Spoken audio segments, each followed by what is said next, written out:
दोस्तों, हिकिड़ो मङणहार तमामु ग़रीब हो। चवण सां ॾाढी वेड़ाक हुई, छो खेसि घर में असुलु कान सांदी हुई। आख़िर वीचारो अची बेज़ारु थियो। इहो ख़्यालु कयईं त इन खां त मरी वञा त चङो आहे। छो न फिलहाणे झंग में वञा, जिते शींहं मूंखे पाणे मारे खाई छॾींदो, पोइ सभिनी सूरनि खां छुटी पवंदसि। इहो पह पचाए उथी ॿेले ॾांहुं रवानो थियो। उन ॿेले में शींहं जा वज़ीर मोर ऐं हंज हूंदा हुआ। इन्हनि जॾहिं हिन मिसकिन खे ॾिठो, तॾहिं सलाह कयूं त जे हिनखे न बचाईंदासीं त ख़राबु ॻाल्हि थींदी। तंहिं करे उॾामंदा अची फ़क़ीर वटि पहुता ऐं खेसि चवणु लॻा त बंदाए ख़ुदा, नाहक तो मरीं। हिन ॿेले जो बादशाह शींहं शेर ख़ुदा आहे, तोखे ॾिसंदो त खाई छॾींदो। तंहिं करे चङी ॻाल्हि इहा आहे त भॼी इंद छॾाए। फ़क़ीर फ़क़ीर खे चवंदो त अदा आऊं त आयो ई मरण लाइ आहियां। सो वरी चयूंसि त यार, तूं अजायो पाण खे माराए न, बाक़ी हीअं करिजो, असीं तोखे शींहं वटि वठी था हलूं।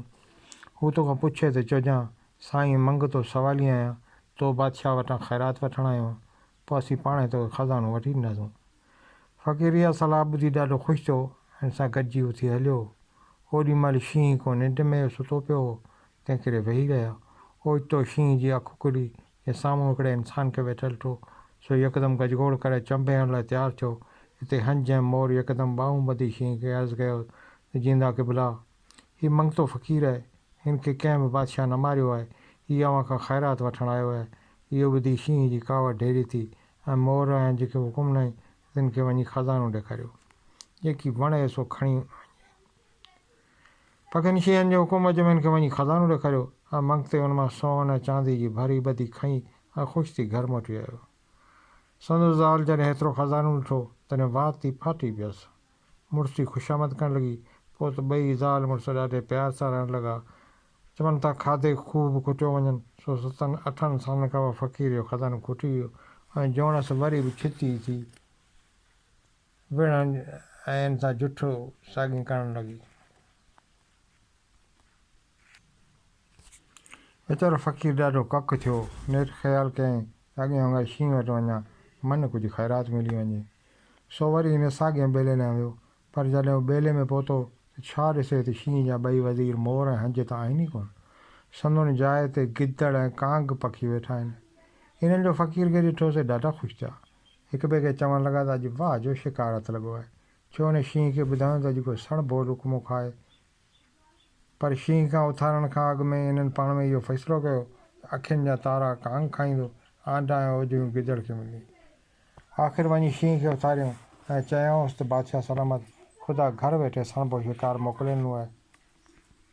हाणे पंहिंजे हथनि सां पूरो करियो त तव्हीं बि खाई ढो कयो, असीं बि पंहिंजो पेट भरियूं। अहिड़ो माल क़िस्मत सां अॻियां थींदो आहे। शींहं जॾहिं फ़क़ीर ॾांहुं निहारियो, तॾहिं यादि त हीउ इहो साॻियो शख़्स आहे जंहिं जॾहिं मोर ऐं हंज चयो त हीउ मंगतो आहे ऐं बादशाह कॾहिं बि उन्हनि खे कोन मारींदा आहिनि। पर हीउ वज़ीर त हिन जे मारण जी सलाह पिया ॾियनि। आख़िर शींहं फ़क़ीर ॾांहुं निहारे खांसि पकड़ लाइ पुछो, तूं केरु आहीं? फ़क़ीर हथु ॿधी अर्ज़ु कयो त मंगतो सवाली आहियां ऐं तो राजा खां दान वठणु आयो आहियां। शींहं चयोसि त हल तोखे ख़ज़ानो ॾेखारियां, उन मां जेके वणई सो खणी वञ। फ़क़ीर ख़ज़ाने मां पंहिंजी दिलि ते हिकु वॾी भरी ॿधी उथी हलियो। फ़क़ीर खे वेंदो ॾिसी कंग गिदड़ रड़ कई, साईं वरी अहिड़ो माल हथु कोन ईंदई, अॼु त का मौज करा।